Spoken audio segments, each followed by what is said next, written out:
Guerre de famille au Front National. La présidente du parti, Marine Le Pen, a annoncé jeudi soir une procédure disciplinaire contre son père après ses propos provocateurs dans un journal d'extrême droite. Jean-Marie Le Pen a répondu qu'il irait se défendre devant les instances du parti qu'il a dirigé pendant près de 40 ans et a écarté l'idée de prendre sa retraite politique. Poignée de main historique entre les chefs de la diplomatie américaine et cubaine. John Kerry et Bruno Rodriguez se sont rencontrés dans la nuit de jeudi à vendredi à Panama en amont du sommet des Amériques.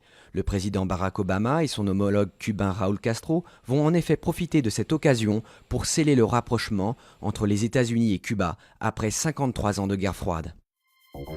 Peut-être une issue dans le conflit Radio France. La ministre de la Culture a nommé jeudi un médiateur pour renouer le dialogue après 3 semaines de grève.